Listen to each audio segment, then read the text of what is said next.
C'est parti, amis du Connard du Catch. Bonjour à tous. Aujourd'hui, c'est l'heure. C'est l'heure de la grande preview. C'est l'heure de la preview pour All Star Grand Kingdom Stardom. Oui. Eh oui, je regarde Stardom, oui. C'est l'heure pour la grande preview, comme je le dis. N'oubliez pas, All Star Grand Kingdom dimanche à 15 h. À suivre chez Laura du Catch sur Twitch/Discord. Voilà, et là, on va faire la preview du plus grand show de l'année au Japon actuellement. Après Wrestle Kingdom, bien sûr, mais en termes de Joshi, c'est le plus grand show de l'année. Bon, il y a un mois, il y a 4 semaines, 5 semaines, c'était Grande Princesse, le grand show de la Tokyo Joshi Pro Wrestling. Là, on est avec Stardom, la crème du catch féminin, mesdames et messieurs. Déjà, dans un premier temps, abonnez-vous, likez, commentez, partagez. Quand vous faites s'il vous plaît, des petits likes. Si vous avez le truc booster, allez, boostez la vidéo pour la culture du catch, mesdames et messieurs. Et là, on va commencer sans plus tarder par la preview. Et oui, c'est parti. On commence par le premier match. Là, je ne sais pas si ce sera dans l'ordre, mais on commence par le premier match. On commence par Natsupoi contre Maki Ito, 1v1 terre-terre. Ah, j'adore Maki Ito. Je vous le dis déjà, pour moi, c'est la recrue de l'année. Maki Ito, depuis le début de l'année 2026, elle a signé à la Stardom. C'est très divertissant avec Kikyo Furuusai, bien sûr. Et bien sûr, son entrée quand elle chante et elle vient avec sa ceinture de la plus mignonne du catch. Donc bon, ces dernières semaines, elle se cherchait, elle et Natsupoi. Natsupoi en a marre du comportement de Maki Ito. Elle prend la ceinture en carton de Maki Ito, elle le détruit, elle le met dans sa tête, elle le jette au public. Bon, là maintenant, elles vont se régler dans la plus grande scène du monde. Natsupoi contre Maki Ito, 1v1 terre-terre. Vous savez qui je vois gagner? Je vois Natsupoi gagner. Il n'y a aucun débat, Natsupoi va gagner. Natsupoi va démolir Maki Ito, mais le match sera divertissant. Le deuxième match, on passe à Saori Anou contre Fuya-chan. Alors, pour ceux qui ne connaissent pas le Joshi et ceux qui ne connaissent pas ce qui s'est passé récemment, alors par rapport à Fuya-chan, c'est quand même une belle histoire parce que Fuya-chan, juste on va faire un peu rapide, Fuya-chan a eu de très gros problèmes au Japon. Parce que Fuya-chan, avant de catcher, c'est une grosse youtubeuse japonaise. Elle a des millions d'abonnés sur YouTube, sur les réseaux aussi. Et il y a quelques temps, elle s'était embrouillée avec une annonceuse japonaise, une animatrice japonaise. Elle l'avait insultée et ça avait créé un peu de harcèlement. Et donc Fuya-chan, après, à cause de cette histoire, avait été un peu boycottée de par tout le monde. Et donc Fuya-chan, elle s'était éloignée des réseaux pendant, je crois, 1 an. Elle avait vraiment coupé au niveau des réseaux. Et à la surprise générale, elle était revenue en octobre 2025 à la Stardom, parce qu'elle avait commencé un peu le catch. Et donc, elle était venue, elle a dit, en gros, voilà, je reviens de manière humble. Là, voilà, je sais que j'ai fait des erreurs, donc je vais me rattraper, mais je vais me rattraper en prouvant ma valeur sur le ring. Donc aussi, elle a dit complètement, j'arrête mes activités sur YouTube, je me concentre 100% focus sur les catchs. Et donc, l'histoire qui est racontée entre Saori Anou et Fuya-chan, déjà c'est que Fuya-chan, depuis le début, elle veut prouver sa valeur auprès des grandes catcheuses de la Stardom. Et je crois, si je ne me trompe pas, Fuya-chan n'a toujours pas gagné de 1v1 à la Stardom, si je ne me trompe pas. Parce que à chaque fois, elle est tout proche et tout. Tu sens qu'elle veut prouver, mais bon, elle se fait battre à chaque fois. Et en plus, Fuya-chan a été pris sous mentorat par Hazuki. Hazuki, c'est un peu maintenant le mentor de Fuya-chan. Et Hazuki, lui dit, voilà, il faut que tu sois comme ça et tout. Et là, je vais vous dire une chose. Je pense qu'il y aura la surprise. Le premier upset de ce All-Star Grand Kingdom, Fuya-chan va battre Saori Anou. Oui, je pense qu'elle va gagner Fuya-chan parce que enfin, tous ses efforts vont être récompensés et elle va enfin avoir de Big One. Ensuite, on passe au troisième match. Mivi Daloka, l'équipe Suzuki et Rina Yamashita contre les anciens membres de E-Nexus V, Maika et Hanako dans un tag team. Je crois que c'est un match no DQ, extrême. Ouais, ce sera un match no DQ. Parce que là, ils n'indiquent pas la stipulation. Mais c'est un match à stipulation. Alors, pêle-mêle, qu'est-ce qui s'est passé entre ce clan et cet ancien clan, pardon. Alors, Mi Vida Loca, ça fait des semaines qu'elles étaient en guerre avec le clan de Maika I Nexus V. Mais, lors du dernier show, Supreme Fight in Osaka, début février, le show n'était pas terrible, mais bon, bref, ça, on en reparlera peut-être un jour. Il y avait un match 5 contre 5, Mi Vida Loca contre la Nexus. Et le perdant limite devait dissoudre son clan. Parce qu'à la Stardom, ça marche en clan. Voilà. Et donc, Mi Vida Loca avait battu Inexus V, et donc Maika, elle avait officiellement annoncé la dissolution de Inexus V devant tous ces anciens membres du clan, Anako, Rian, après il y avait qui d'autre, putain j'ai oublié, Xina, il y avait qui d'autre dans Inexus V, j'ai oublié d'autres noms, mais bref, elle l'a annoncé officiellement qu'elle dissout Inexus V.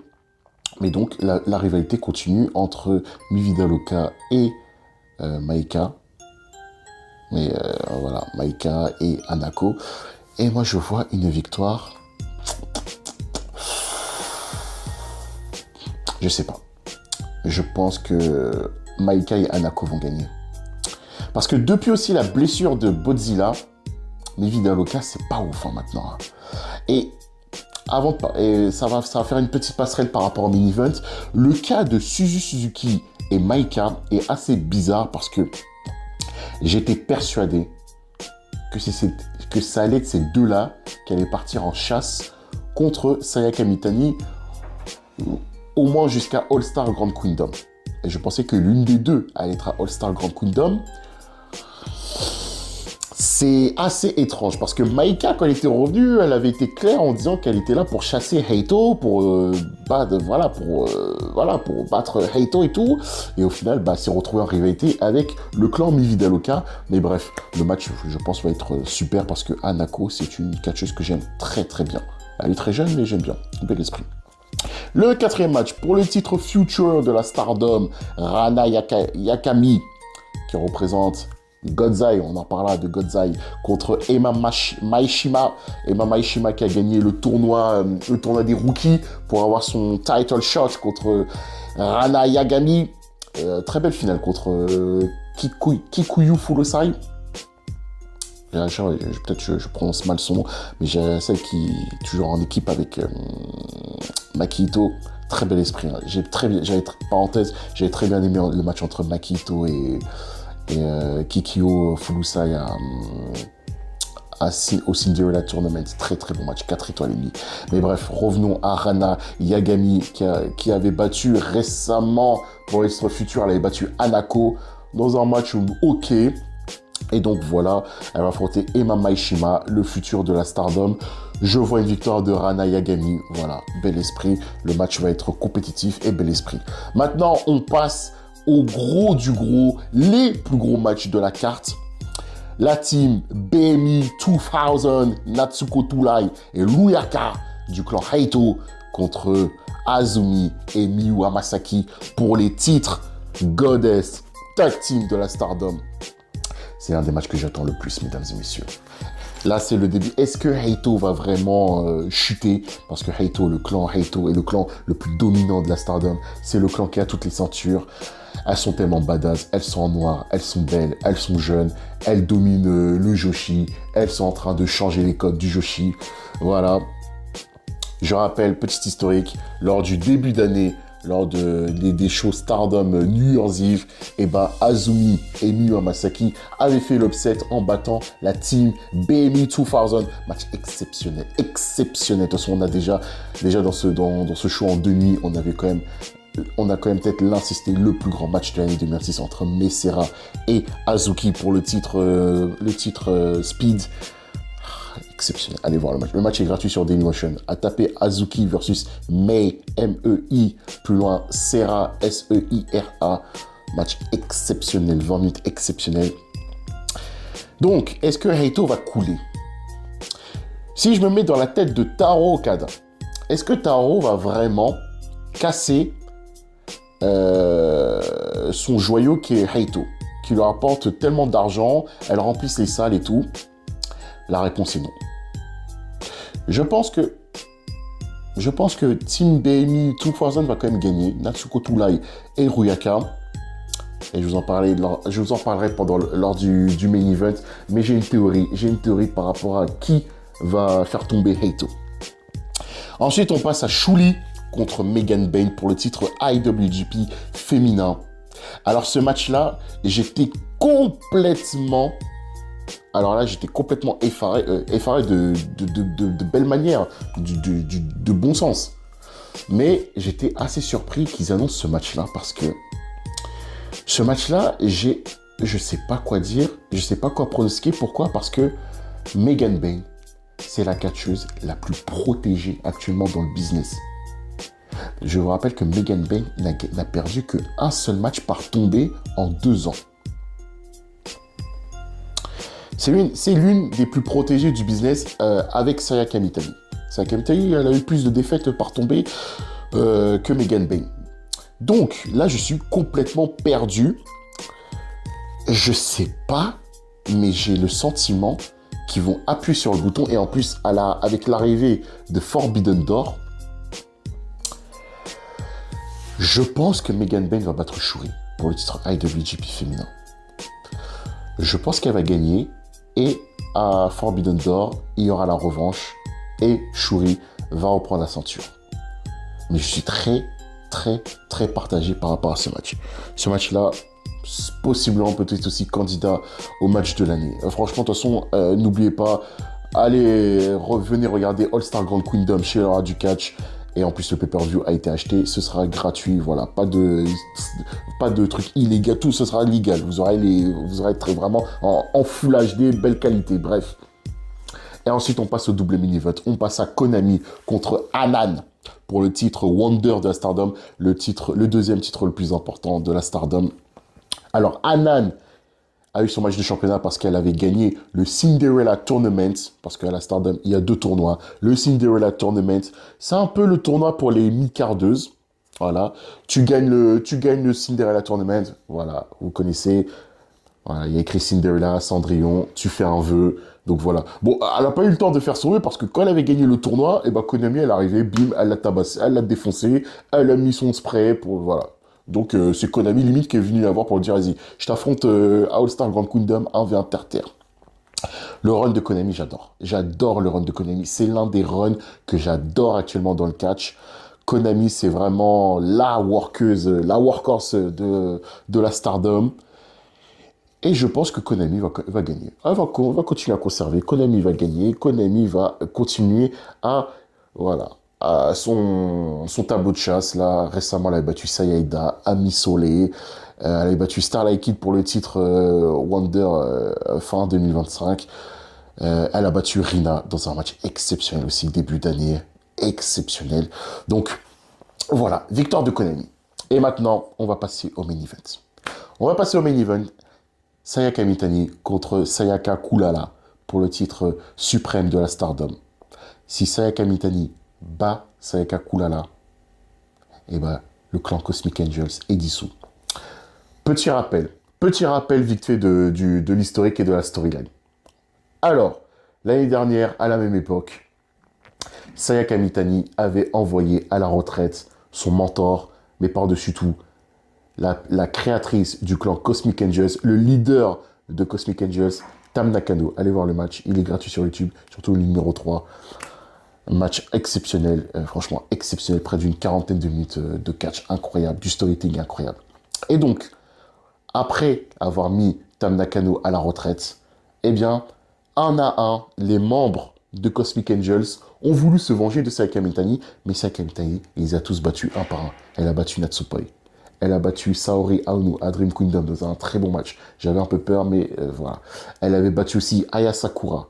Elle a battu tous les membres de Cosmic Angels jusqu'à ce qu'un jour, Sayaka Kulala vienne se dresser devant Sayaka Mitani pour vouloir laver l'affront qui avait été effectué l'année dernière. Et donc, vouloir honorer la mémoire et la volonté de Tam Nakano. Donc, Sayaka Kulala s'est dressé devant Sayaka Mitani pour lui dire, voilà, je vais t'affronter à All Star Grand Kingdom. Et Sayaka Mitani lui a demandé de mettre en jeu la fin et la dissolution de Cosmic Angels. Alors, il y a pas mal de gens qui sont un peu, par contre, contrariés par rapport au booking et à la construction de Sayaka Kulala, parce que Sayaka Kulala vient un peu de nulle part. Mais d'un côté, c'est logique, elle fait partie du clan, le clan qui a vu leur maître envoyé à la retraite, leur guide. Donc oui, c'est totalement logique qu'elle affronte Sayaka Mitani pour le titre. Mais ce qui te dérange, c'est comment elle a été construite, parce que Sayaka Kulala, c'est un peu... C'est pas trop une main eventeuse, c'est un peu une... Voilà. Dans le clan, quand tu parles de Cosmic Angels, tu pensais pas directement à Sayaka Kulala, tu pensais à Natsupoi, qui allait peut-être reprendre le lead, tu avais peut-être pensé à Saori Aono. Voilà. Mais bon, ce qui est fait est fait. Je pense que le match sera très émouvant, sera très incroyable. Et est-ce que Sayaka Kulala va vraiment venger et salir, la mémoire de Tam Nakano? La réponse pour moi, c'est non. Sayaka Kulala va perdre contre Sayaka Mitani. Ce n'est pas Sayaka Kulala qui va battre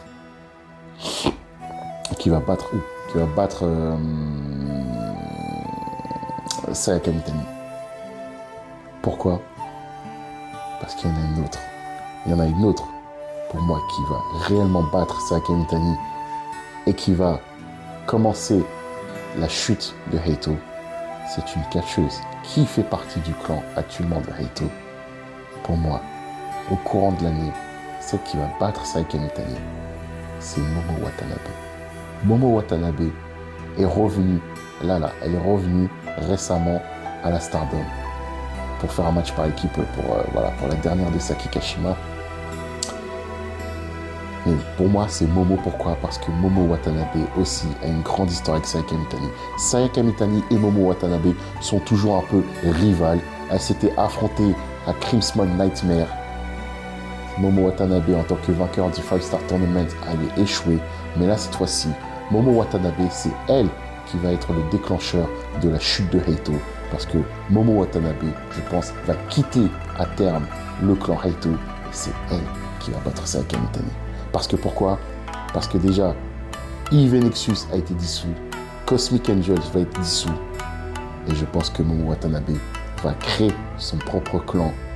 Et là, c'est le clan de Momo Watanabe qui va faire chuter Heito au courant de l'année. Voilà. Merci d'avoir suivi cette preview de All Star Grand Kingdom. Dites-moi en commentaire vos pronostics. Voilà. Dites-moi en commentaire ce que vous vous attendez. Et n'oubliez pas, on fait tout ça pour l'amour du catch. Et n'oubliez pas, All Star Grand Kingdom sur Radio du Catch à 15h sur Twitch /Discord. En plus, avec Kuro en invité, ça va être bel esprit. Préparez les mouchoirs.